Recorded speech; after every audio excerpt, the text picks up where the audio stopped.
15 pa lang po. Kamusta po lahat ng mga kababayan natin dyan sa Kaohsiung, mga patuloy na nakikinig dyan. Sana nasa mabuting kalagayan lahat kayo dyan.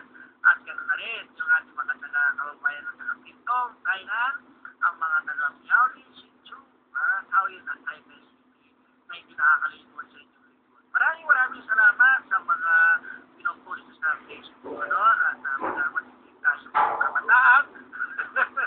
Nariyan pa rin, nakapost pa rin sa Facebook. Ay, nako.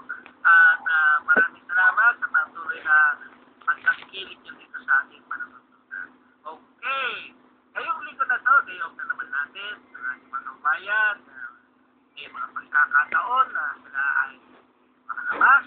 Sana ho, ingat-ingat lang tayo. Masyadong mga pagkawin, yung ating mga kabayan naman na tulad-tulad sila ng langalaga, yung mga naka-wheelchair.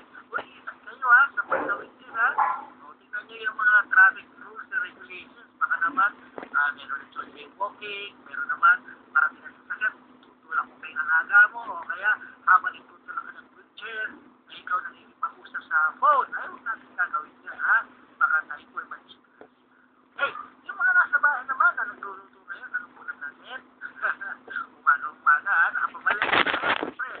Ay, handa nyo na, yung niluluto, alam nyo na, ang inyong mga sangkap na gagawin. Yung mga pagkain, mga gulay na walang kamatayan.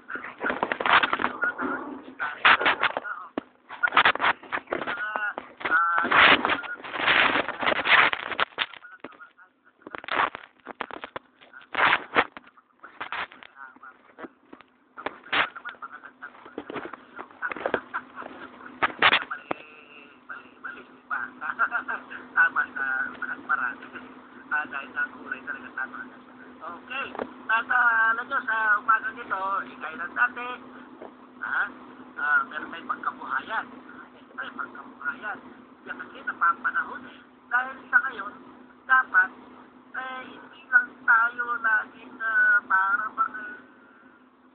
sa mag-approach tayo maasa, Kailangan tayo maging isang independent, sa sarili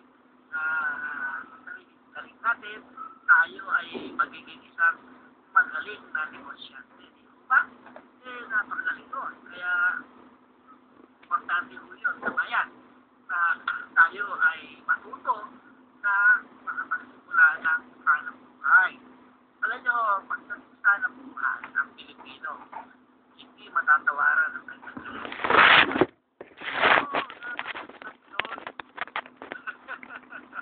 sabi niyo ba? Hindi nyo sa atin ngayon, lahat pinagkikitaan. Pati yung pork butter, pinagkikitaan. Pati yung pati yung mga gamit na ilabas na pera, ibigay sa mga tao, pinagkikitaan. Hindi lang po yung yung mga nasa mababa ang kumikita, kundi hindi sa lahat, yung mga matatalino talaga, alam nila dapat silang gawin. Lahat nagkikitaan. Kaya ako'y natatawa. May nakapagkwento sa akin. Yan pala sa Arangke. Sa Manila, Yung mga taga-Arangke man ito. Yung taga-Arangke ito. Okay. Sa Arangke, subukan nyo dyan. Diyan mo makikita ang galing ng Pinoy sa diskarte. Saan ang buhay kung paano siya mabuhay. Kaya Pinoy, sabi nila, ginugutom. Ewan natin. Siguro naman, yung mga ginugutom, yung mga tamandalag, yung walang diskarte sa buhay. Ito, ang galing ng diskarte. Naglagay ng mesa sa Arangke. Sa gitna na maraming tao na kung saan dumadaan. Alam niyo po, para sa kalaman ng iba, ang Arangke po, market, ay isang palengke po yan. Sa Claro M. Recto. Isa pong sikat na palengke, kung baga dinadayo ito ng marami. Dahil dito, makikita mo yung ibang klase ng mga paninda na maaaring hindi makita sa ibang palengke, dito makikita mo. Lalo na yung mga produkto na ang iba ho galing ng China, galing ng Taiwan, ganyan. So, ang Arangke.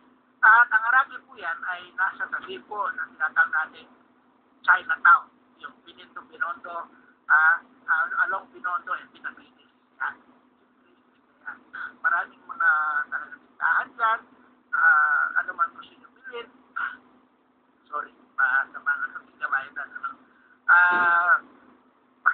ho dyan. Mga wholesaler, retailer, dyan. Maghahanap ka ng tela, maghahanap ka ng mga plastic, agriculture, commercial, industrial, lahat meron dyan. Okay? Magaling ito. Magaling itong kababayan natin na ito. Naglagay ng mesa dyan sa kung saan maraming dumadaan ng tao. Yun nga, alam nyo, naglagay siya ng karatula doon sa likod ng kanyang kinaupuan. Nakalagay doon. Diyan mo makikita yung galing niya. Tanong, 5 piso. Hatid, 10 piso. Yun ang kanyang negosyo. Bakit ho? Ay ko nasabi. Kasi ho, sa laki ng Arangke Market, sa dami ng tindahan, lalo na dumadayo yung mga taga-probinsya. Kaya ako noon, nung kami po, ng paalam, pupunta kami ng Manila, pupunta kami ng Arangke, Binabiris, Binonda, may bibili kami. Hindi namin alam kung saan namin nakahanapin yung tindahan. Kaya tanong ka ng tanong kung sino-sino mga nasa kanto boy na yun, yung mga kabataan doon, yung mga nagtuturo ng karta, tatanong ka nga, saan mga tindahan ni Aling Pasig? Yung mga nagtitinda ho ng mga sako-sako, yung mga pinaglumata sako, ano?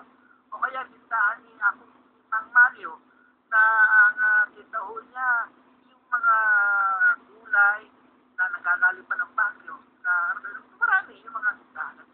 So, sa salita, tanungan. Pag nagtanong ka sa kanila, sila po kabisado nila ang buong Arangke Market. Alam nila tindahan, alam nila pangalan, alam nila sino may-ari, sino yung tao na tatanong doon. Kabisado po nila lahat. Kaya pag nagtanong ka, sasagutin ka nila. Doon po yun, ganitong kanto.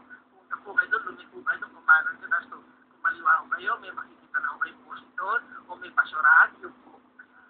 Yung mga sinasabi sa mga detalye, bahay ka na 5 piso. 5 piso, tanong ulit eh. Eh kayo sabi mo, baka mahirap ako. Hindi ba natin niyo ako? Sama, hindi wala pang pwede sasama. Meron po. Hatid, 10 piso po. Diba may karagdagan 5 piso na ako. Ayan. Ganyan po ang negosyo ng kababayan natin dyan. Pag ikaw ay nagtanong, 5 piso po yun. Pag ikaw naman i-happy nila dahil hindi walang punta kahit na sinabi na sa'yo, 10 piso po, may nagtag 5 piso. Kita niya po, ganyan kagaling sa negosyo ng Pilipino. Pinagkikitaan. Pag umulan, di ba?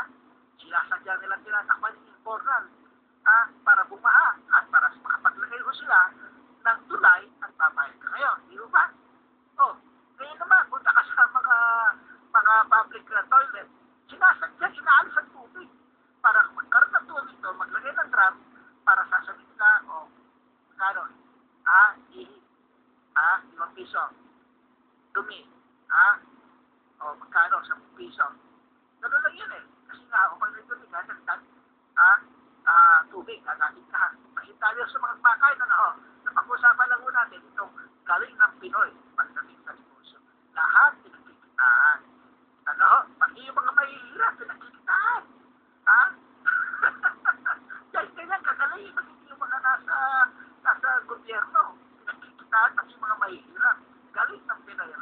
Kaya ngayon, matuto kayo mag-negosyo. Pero ang ituturo namin negosyo sa inyo, yung negosyo na marangal, negosyo na magandang maayos. At yan ang ating iparin ngayon at sana makatulong sa inyo. Uy, tatlo ko yata ito. Ayan. Yun. Sa kapay na po, W pang kabuhayan series, isang kapaki-pakinabang na panayang sa mga taong nagnegosyo at umasenso. Ito pa rin sa Radyo Pinoy, Taiwan. Hatid sa inyo ng MECO,